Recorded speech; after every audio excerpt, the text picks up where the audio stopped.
I decided that Valentine's Day was the perfect day for revenge, admits a resident of Austin, Texas, in the United States. He told about his lover's infidelity on the Reddit platform, asking users for advice. Many felt that the best solution was not to take revenge, but simply to break off relations with her and live in peace. But then, he said, the persistent girlfriend would pester him day and night with messages and calls.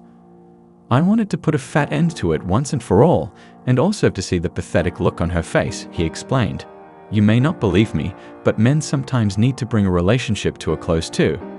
Enlisting the support and advice of commenters, he devised an insidious revenge plan. With the help of a Reddit user, he managed to make a Valentine's Day reservation at a lakeside restaurant. Before the holiday dinner, he stopped by to pick up his cheating girlfriend, and while she was taking a shower, left all of her personal belongings he found in his apartment in the closet. She was still in the bathroom, so I took her phone and deleted my number from her contacts, he recalled. Then I found her lover Theo's contact and put mine in instead of his number. That was part of the plan. He thought of a date that, at first, seemed like something any girl would dream of: sweet conversation, a nice dinner, wine, and a romantic view of the lake. We reminisced about the past, and I even made her laugh, the Texan pointed out proudly. I asked her what she envisioned her life in 5 years.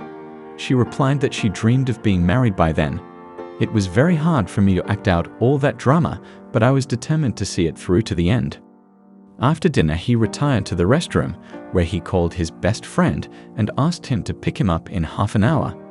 Like a true gentleman, he paid the bill and invited his unfaithful friend for a walk around the lake. Everything looked perfect. We found a little pier and stood there, he noted. I asked her if she wanted to confess something to me.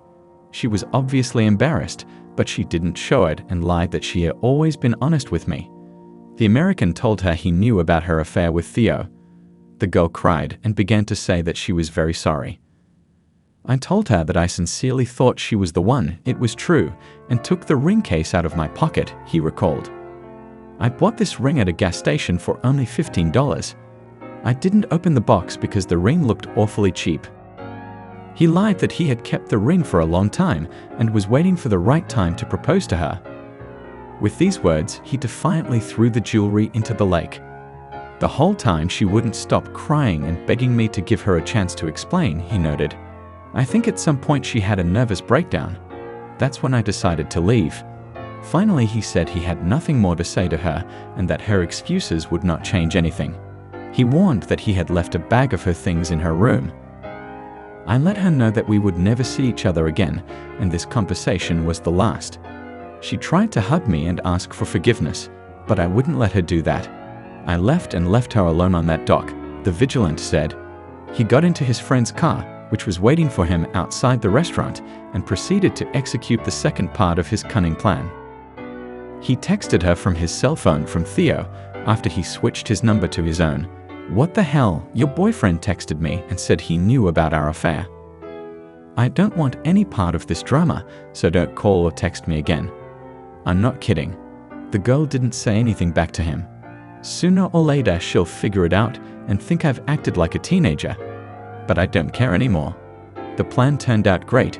She got dumped by 2 guys at once on Valentine's Day.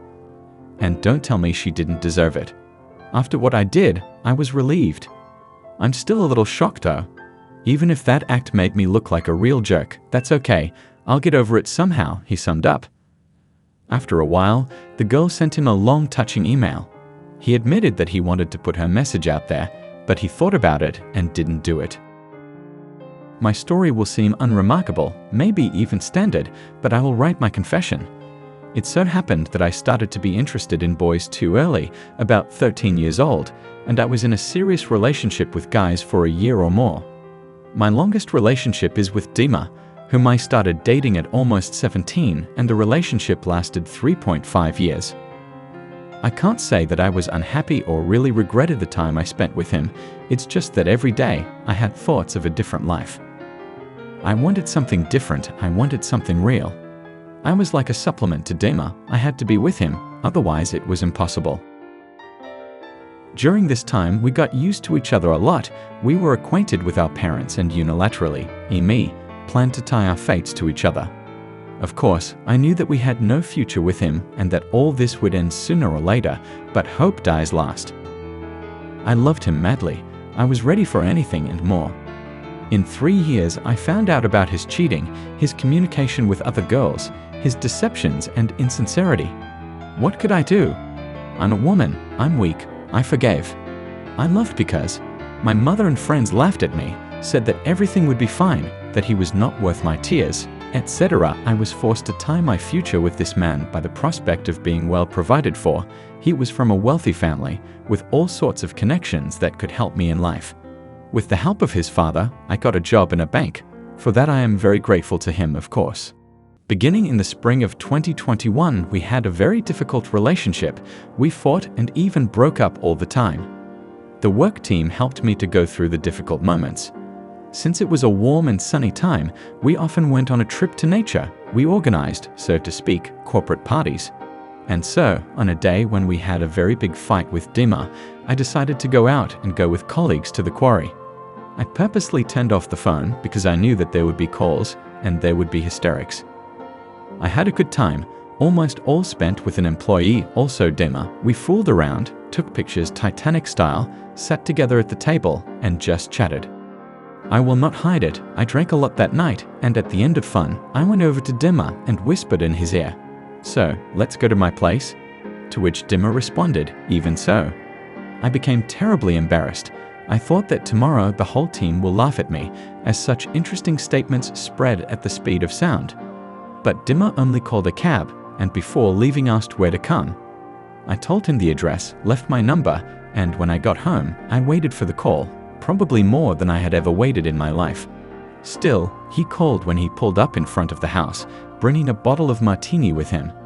The evening was wonderful. We sat on the balcony, looking out at the city at night, sipping our martinis, and just laughing wildly. We had a great time together. After that, it was all a blur. I won't go into detail, but it was probably the best night of my life. I had never felt so much caress and tenderness before. I realized that I was a desirable girl. And in the morning, Dima left. I thought forever.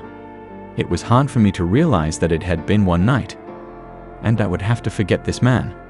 After all, I have the old Dima, with whom nothing has yet to be resolved.